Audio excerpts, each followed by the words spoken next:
There are several bags, and this is the primary bag, which is I must say it's a Lowell bag because it's built very well.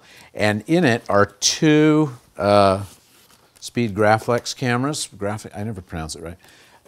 And this one has a short lens. This has the normal lens on it, okay? And these are rangefinder coupled. And then each one has in the back of it a Polaroid back, So I carry this one, okay? And then I also carry now, this is a Fuji instant film holder, which of course is different than the Polaroid, so that's another $200.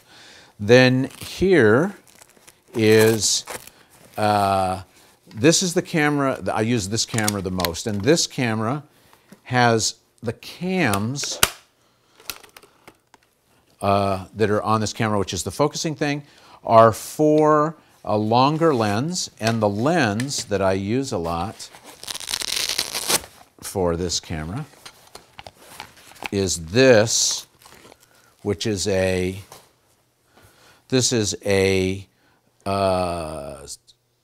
270, which is a, it's a telephoto lens. It's a telephoto lens that works on this bellows. This was made maybe in the 40s. It's made for graphic. They're very hard to find. I think it's a 14-inch, something like that. So basically, it's on 35 millimeter. This would be like using maybe a 105 or a 135, something like that. Believe me, going through airports, people are like, what is that? The interesting thing about these cameras is they look very clunky, but because they're so heavy, there's so much weight, you can literally, you can handhold these things at a 1/15 of a second or a 1/4 of a second because there's so much weight to them that they just balance themselves. They're very beautiful machines. They look quite clunky, but they're not. And then down in here, let's see, I'll carry this.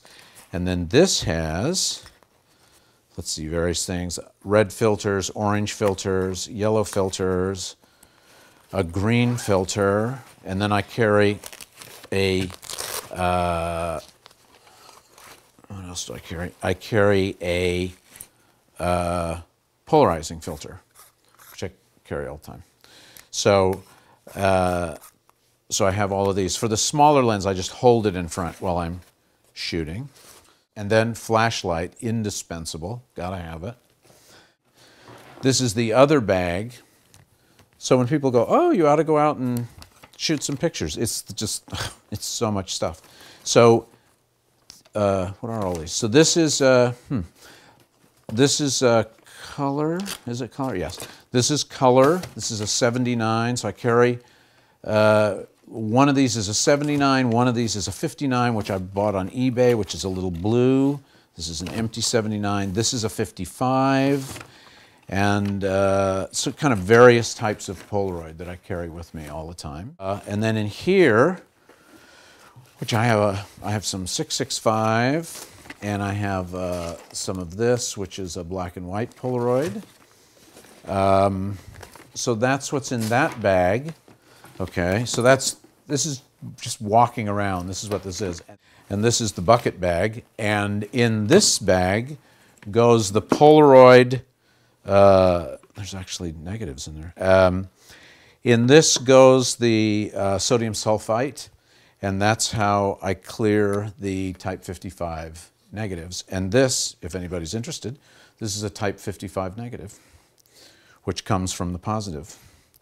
So,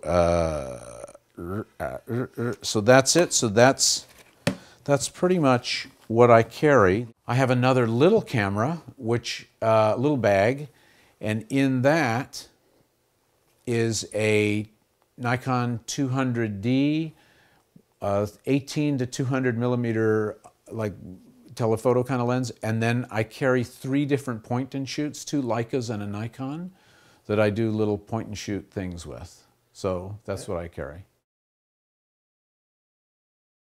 No, I love point and shoot pictures. I I think they're the equivalent of having say a Brownie or I suppose a Holga or something like that. I really like using very small point-and-shoot cameras to take pictures. They take very beautiful, almost painting-like pictures if you work them right. So I bought all of this film on eBay in the last 2 weeks. So I have some 8x10. Let's see, you want to get your chopper so when the onions are, no, kidding. So this is the 8x10. Somebody sold me this 669. They thought that it was 4x5, but it wasn't. So you got to kind of live with that. This is this bizarre?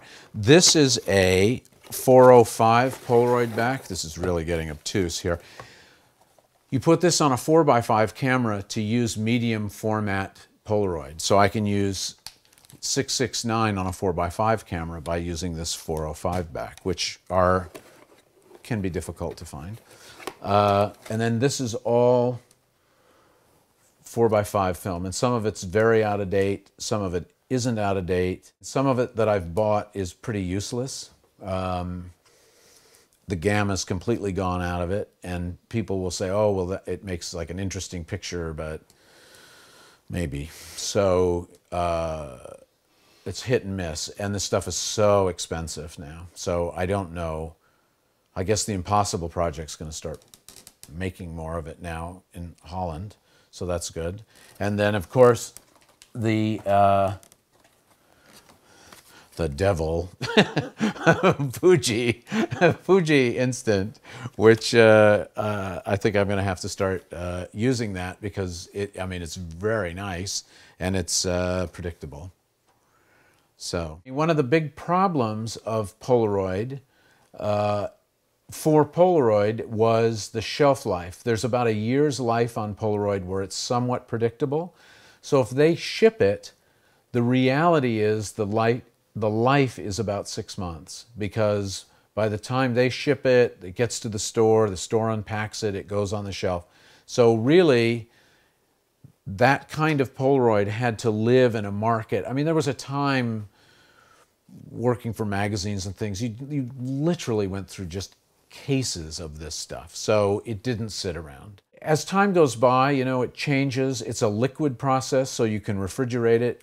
You can't have it be too cold because it will freeze the pods, and eventually the pods dry out and whatnot. So sometimes old Polaroid can yield really beautiful pictures, and sometimes not.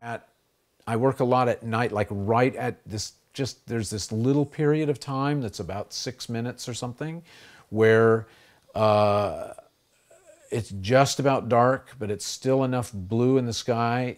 There's not a lot of latitude in Polaroid, so before the sky goes completely black, but maybe you want to get something else in front of it, it's very short. So I don't have time to like, whoops, that didn't work, or there's some kind of problem. So I need some kind of predictability.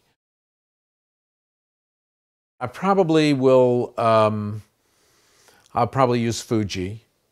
It's a very different film. It's just basically a very, very different film. If you scan with it and you get, you really look at it up close on the grain structure and how the film is put together, it's just a very, very different thing. Like Technicolor, there's a kind of layering that's in the process, so you have this depth. Fuji, which makes a very nice picture, when you really get into it, you realize that it's very, very flat. It's a very, very smooth surface, and it doesn't have depth to it. So Polaroid, because it has so much depth to the actual physical image, allows you to kind of develop those layers in a certain way. You can really play with Polaroid in a way that it's difficult to play with the Fuji film.